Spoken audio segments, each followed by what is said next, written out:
주간 꿀에 승리의 빵빠레를 울려라 빰빠밤빰빠바밤. 네, 바르셀로나가 발렌시아 원정 경기에서 오바메양의 해트트릭을 앞세워서 4대1 대승을 거뒀습니다. 분위기 바꿨어. 바로 이거야. 이 경기부터 올라가는 거야. 네, 바르셀로나 같은 경우에는 발렌시아 경기를 통해서 승리를 거두면서 최근 리그 9경기에서 5승 3무로 패배가 없고요. 최근 공식 5경기에서도 3승 2무로 패배가 없습니다. 그만큼 기세가 서서히 좋아지고 있다. 흐름이 매우 좋아지고 있다. 이런 이야기입니다. 그러면서 라리가 4위를 유지하고 있습니다. 베티스가 또 승리를 거뒀어. 마요르카전에서. 그래서 베티스는 여전히 3위에 위치하고 있고요. 그 뒤에 바르셀로나가 추격하고 있고 그 바르셀로나와 아틀레티코 마드리드는 승점이 같은 상태로 4위와 5위에 위치하고 있습니다. 그 다음에는 비아레알이 위치하고 있죠. 일단 바르셀로나 입장에서는 무패가도를 달리면서 4위를 유지하고 있다는 게 매우 중요합니다. 여기서 더 치고 올라가야 되는데 이거는 이제부터 지켜보도록 하죠. 자, 그러면은 발렌시아 경기 어떻게 전개됐는지 한번 볼까요? 라리가 25라운드 발렌시아전. 이 경기 사실은 바르셀로나 입장에서는 굉장히 어려운 경기였죠. 왜냐면 바르셀로나 입장에서는 부상 선수가 굉장히 많은 가운데 징계로 못 나오는 선수가 2명이나 됐잖아요. 다니 알베스와 피케가 징계로 나올 수가 없는 상태였거든요. 그래서 이제 수비 라인에 대한 고민이 있었는데 아라우오가 부상에서 돌아오면서 결국 알바, 에릭 가시아, 아라우오, 데스트가 나왔습니다. 알베스가 못 나올 때 오른쪽 측면 수비는 계속해서 고민거리로 작용을 하고 있어요. 그리고 이제 미드필드 라인에 나폴리전 때문인지 몰라도 로테이션을 좀 돌린 모습인데 결국은 프랭키 더용, 부스케츠, 가비가 나왔고요. 공격 라인에는 아다마에게 휴식을 주면서 덴벨레가 오른쪽 측면, 그리고 페란이 왼쪽 측면, 그리고 최전방에 오바메양이 있는 모습이 나왔습니다. 자, 발렌시아 같은 경우에는 여러분 잘 아시겠죠? 보르달라스 감독은 4-4-2 바탕으로 해서 굉장히 거칠면서도 강한 압박 그리고 빠른 공수 전환을 추구하잖아요. 이 경기에서도 4-4-2로 나왔습니다. 물론 이제 실러선 골키퍼가 부상이다 보니까 마마르다시빌리 골키퍼가 골문을 지키는 모습이고 백포 라인에도 문제가 좀 있었죠. 호세가야, 알데르테, 디아카비, 폴키에가 나왔습니다. 그리고 미드필더 라인에 브라이언 힐, 모리바, 우고 기아몬, 솔레르가 나왔고요. 최전방에는 곤살로 게드스와 우고 드로가 나왔습니다. 막시 고메스가 최근에 폼이 많이 안 좋잖아요. 그리고 곤살로 게드스하고 우고 드로 같은 경우에는 스피드를 갖추고 있고 그리고 결정력도 있는 공격수들입니다. 그렇기 때문에 전방부터 압박을 하겠다 이런 계산 하에 나온 것으로 보이고 빠른 역습을 추구하겠다 이런 계산 하에 이 투톱을 가동한 것으로 보입니다. 근데 발렌시아는 전반전에 좀 아쉬움이 있었어요.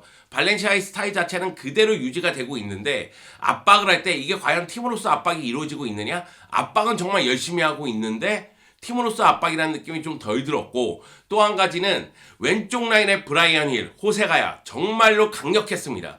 그만큼 왼쪽 라인이 매우 강했는데 오른쪽 라인은 글쎄요. 폴케가 공격 가담이 거의 없었고 솔레르가 측면을 넓게 펼쳐서 공격을 전개하는 장면이 있다가 이것이 잘 안 되니까 솔레르와 브라이언 힐 위치를 바꾸는 모습도 나왔거든요.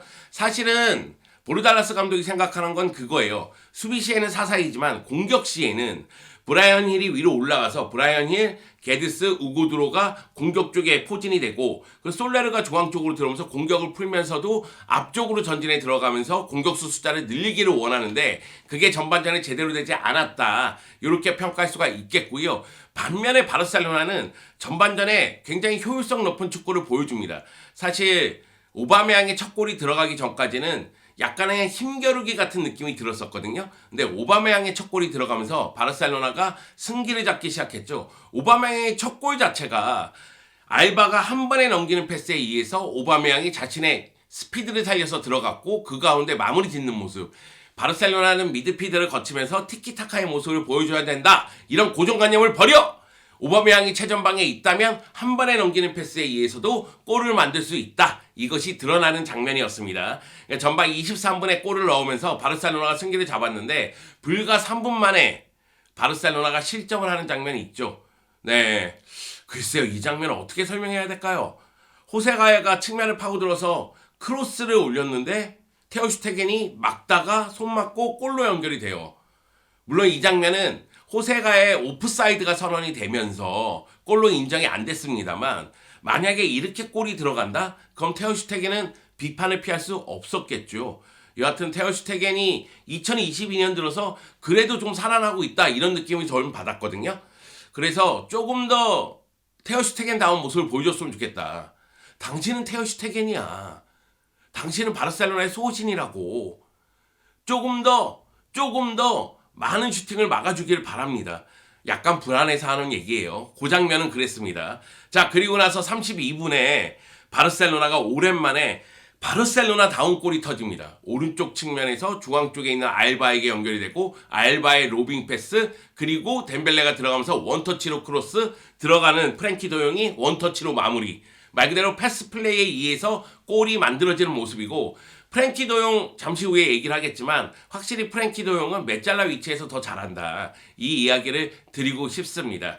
자, 전반전 골이 여기서 멈춘 게 아니에요. 전반 38분에 오바메양이 다시 한번 골을 넣었습니다. 네, 가비의 낮고 빠른 크로스 그리고 오바메양의 마무리가 있었거든요. 물론 저는 이 장면도 일단 덴벨레가 내려왔을 때 가비가 안쪽으로 들어가는 이 움직임이 있었기 때문에 덴벨레가 가비에게 연결했고 가비가 크로스를 연결하고 오바메양의 마무리가 있을 수 있었다고 생각하거든요.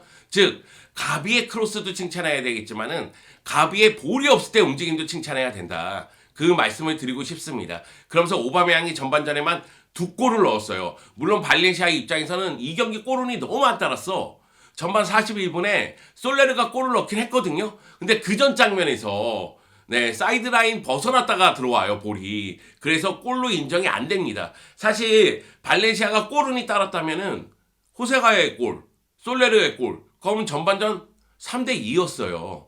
그러니까 발렌시아 입장에서는 전반전 효율성이 떨어졌다. 이렇게 볼 수 있겠고 또 한 가지는 결정력에서 문제가 있구나. 이게 드러나는 전반전이었습니다. 그리고 측면 공격의 불균형, 이것도 약간 드러나는 전반전이었고 그리고 가야와 브라이언 힐이 계속해서 데스트를 괴롭혔기 때문에 이 데스트를 괴롭히는 장면에서는 효과를 보는 장면도 있었다. 이 말을 덧붙이고 싶습니다. 반면에 바르셀로나는 프랭키 도용이 메잘라 위치에 있을 때 확실히 공수 쪽의 기여도가 높아요. 저는 부스케츠 롤을 맡았을 때 나폴리전에서 그때는 위치 잡는 데 문제가 좀 있었다고 생각을 하거든요. 그런데 이 경기 보면은 부스케츠가 고립됐을 때는 부스케츠하고 독일선수까지 내려가서 공격 전개에 도움을 주고 부스케츠가 앞으로 갔을 땐 약간 뒤쪽에 위치하기도 하고 그리고 골 넣는 장면에서 볼 수 있듯이 순간적으로 앞으로 직선적으로 들어가서 문전에서 마무리 짓는 모습까지 저는 프랭키 도용이 부스케츠 롤까지 소화해줬으면 좋겠지만은 프랭키 도용 입장에서도 쉽지 않은 임무인 거예요. 네,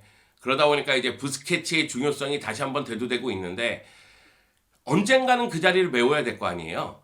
그렇기 때문에 차근차근 준비한 게 좋다. 그리고 상황에 따라서는 프랭키 도용에게 그 역할을 맡기는 것도 충분히 효과를 볼 수 있다. 이렇게 마무리 짓도록 하겠습니다. 그러면 후반전은 어떻게 됐을까요? 후반전은 발렌시아의 분위기였습니다. 이것이 올 시즌 바르셀로나의 고질적인 문제예요. 사비 감독이 지붕 잡고 나서 더 크게 나타나고 있는 문제인데 왜 그러냐면 바르셀로나는 경기 시작하면서 1대1 압박을 하는 스타일이에요. 그러면서 주도권을 가져오고자 노력을 하죠. 그래서 주도권을 가져왔을 때 전반전에 골을 넣는 모습이 나옵니다. 그런데 후반전에는 체력적인 문제가 좀 나오고 그러면서 상대에게 주도권을 내주고 그러다 보니까 뒷공간을 완전히 내주는 그런 상황까지 연결이 되는 좀 악순환이 반복되고 있죠. 근데 이 경기에서는 전반전 끝나고 물론 이제 바르셀로나도 에릭 가시아 빼고 민게사를 투입하면서 중앙수의 변화를 줬지만은 발렌시아의 선수 교체가 효과를 봤습니다. 발렌시아 입장에서는 일단 전반전에 공격이 제대로 풀리지 않으니까 우고 기아몬을 빼는 모습이었거든요. 그러면서 막시 고메스를 투입했어요. 그러니까 막시 고메스가 투입되면서 최전방으로 가게 되고요. 그리고 게데스가 오른쪽 측면으로 내려오고 그 대신 오른쪽 측면에 있었던 솔레르를 중앙 쪽으로 돌립니다.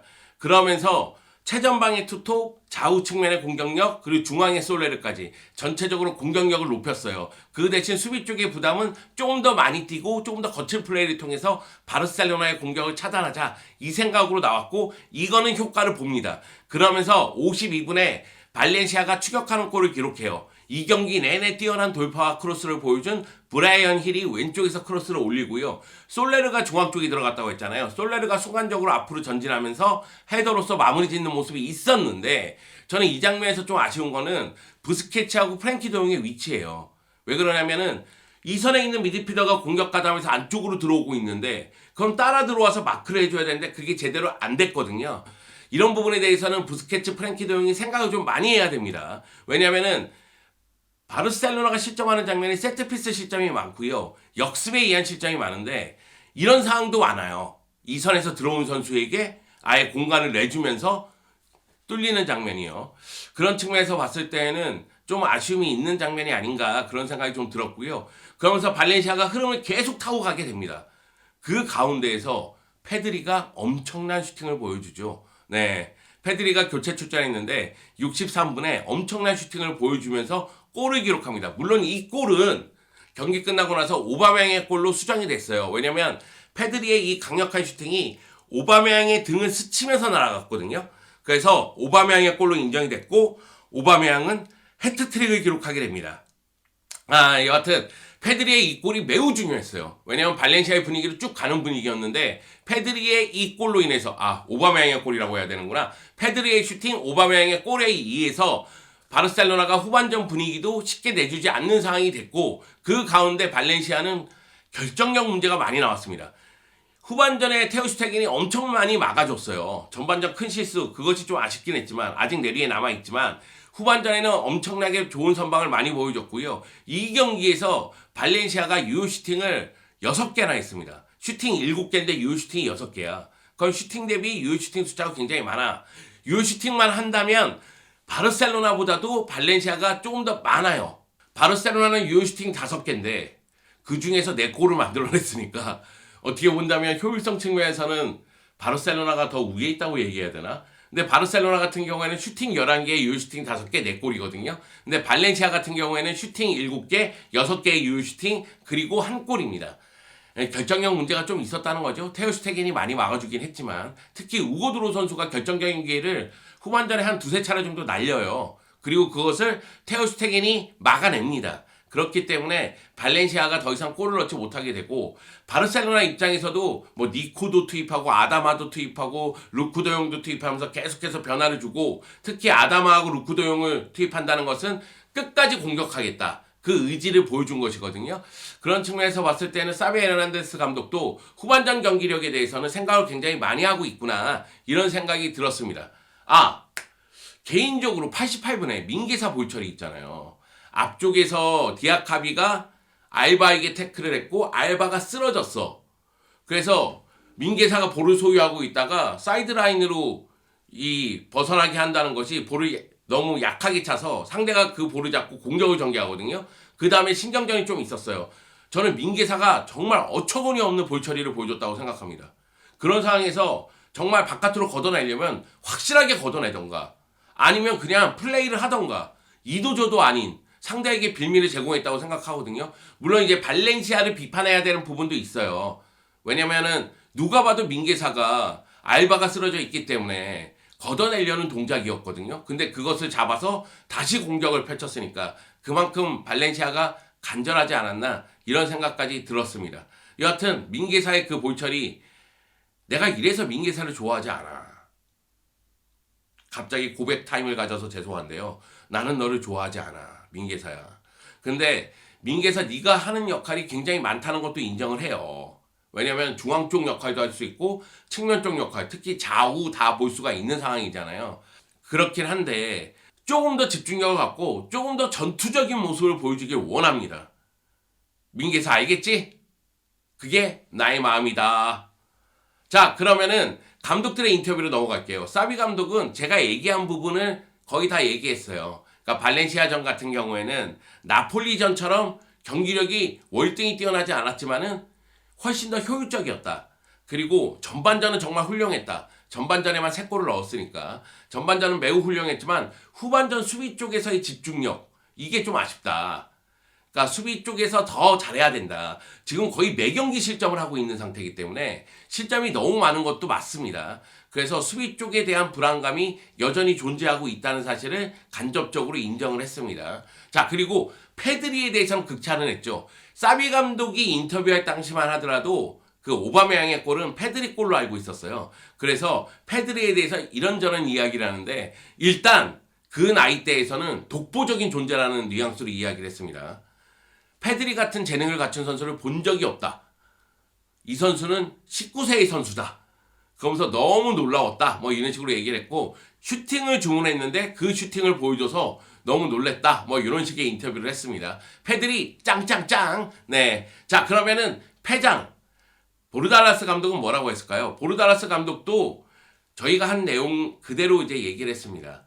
일단은 다음 시즌 유럽 대항전 나가기는 상당히 어려울 것 같다. 현재 승점으로 봤을 땐 그래서 현실을 인정했고요. 그리고 경기에 대해서도 우리는 바르셀로나에 대해서 분석하고 바르셀로나의 장점을 알고 있었지만은 제대로 이 경기를 컨트롤하지 못했고 바르셀로나하고의 차이를 느꼈다. 그러면서 이제 패배를 시인했습니다. 보르달라스 감독이 얘기한 부분 중에 좀 아쉬운 부분은 그거예요. 팀은 패배할 수 있는데 그래도 경쟁력은 갖춰야 된다. 즉 경기력을 더 높여야 된다. 이런 이야기를 한 부분입니다. 발렌시아가 조금 더 경기력을 끌어올릴 필요성이 있다는 얘기겠죠. 발렌시아는 좀 안타까움이 있습니다. 보르달라스 감독 와서 마르셀리노 감독하고 유사한 면이 있기 때문에 발렌시아를 잘 이끌 거라는 생각이 있었는데 지금 분위기가 그렇게 좋은 편은 아니에요. 특히 이제 전방 쪽에서 골을 넣어줄 수 있는 선수가 보이지 않고 있고 중앙 수비도 약간 불안한 면이 있고요. 여하튼 좀 봐야죠. 브라이언 힐이라든가 모리바라든가 이런 선수들을 영입하면서 후반전 좀 분위기를 바꾸려고 노력하고 있고 브라이언 힐은 너무나 잘해주고 있으니까요. 자, 그러면은 중요 선수들 활약을 좀 볼까요? 가장 먼저 얘기할 선수는 역시 피에르 에메릭 오바메양입니다. 플레임을 불러줘야 돼. 이렇게 위대한 선수는. 누가 가봉맨이래? 피에르 에메릭 오바메양입니다. 오바메양. 오바메양. 네. 자, 오바메양이 해트트릭을 기록했습니다. 자, 이 경기에서 82분 출전했는데 3골, 슈팅 3개, 유효 슈팅 3개, 패스 성공률은 65%를 기록했어요. 사실 결정적인 기회를 한 차례 놓치기도 했습니다. 그것까지 포함해서 슈팅 3개예요. 네. 오바메양의 세 번째 골은 등 맞고 들어갔잖아요. 등슛이라고. 네. 그거는 뭐 슈팅이라고 보기는 어려우니까. 물론 라리가 데뷔전인 아틀레티코 마드리드전 그리고 지난 카탈루냐 더비 이 경기대에서 교체 출전하면서 컨디션을 끌어올리는 상태였어요. 그 나폴리전에서 선발 출전하긴 했지만은 그 경기에서는 아쉬움이 컸거든요. 그런데 오바메양이 라리가 선발 데뷔전에서 해트트릭을 기록하는 힘을 보여줬습니다. 이거는 뭐 바르셀로나가 올 시즌 골을 넣을 선수가 없다. 막 이렇게 비판을 했었는데 드디어 오바메양이 터져 줍니다. 오바메양이 터진다면은 해결사는 오바메양이죠. 저는 다시 한번 얘기하지만 오바메양 영입에 대해서 굉장히 부정적인 시선을 갖고 있었어요. 우리에게 안수파티가 있고 페란을 영입했으니까 굳이 오바메양마저 필요한가? 그런데 오바메양이 자유 영입됐잖아요. 그리고 연봉도 많이 깎았잖아요. 그 점을 고려했을 때는 야 이거 봉 잡았다. 야 이거 대어를 낚았다. 이런 느낌까지 좀 들고는 있습니다. 다만 오바메양은 이렇게 한 경기에 몰아넣는 것도 좋지만 조금 더 꾸준히 경기에서 골을 넣어줘야 됩니다. 제가 얘기하지 않았습니까? 이스타TV에서 오바메양의 성공 여부의 척도는 8골 이상이다. 지금 3골을 넣었거든요. 이제 남은 경기에서 5골 넣었으면 좋겠고 특히 엘 클라시코, 세비야전, 베티스전, 비아레알전 이런 큰 경기에서 골을 넣기를 바랍니다. 사람의 욕심은 끝이 없잖아. I am sorry. 미안해 얘들아. 내 욕심이 점점 커지고 있단다.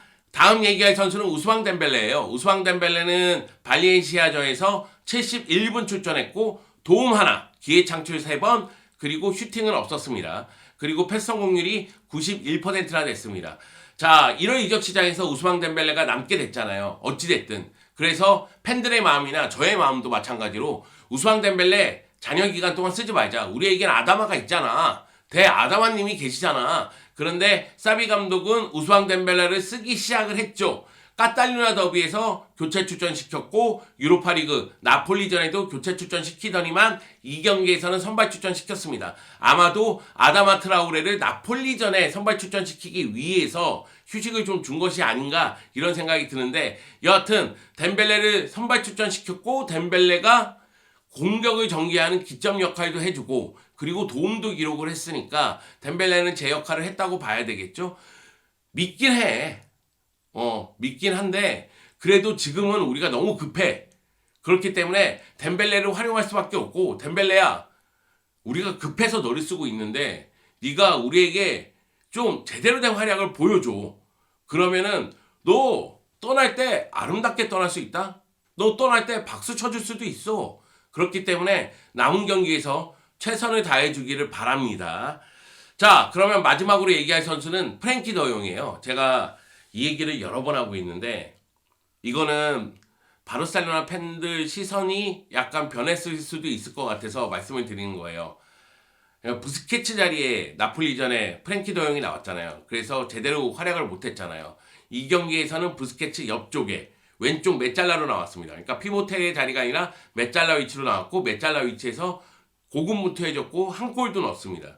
그래서 프랭키 도용의 활약상을 보고 프랭키 도용의 이 선수가 갖고 있는 자질을 봤을 때에는 역시 메잘라가 더 어울려요. 프랭키 도용의 공격력을 낭비할 수는 없잖아요.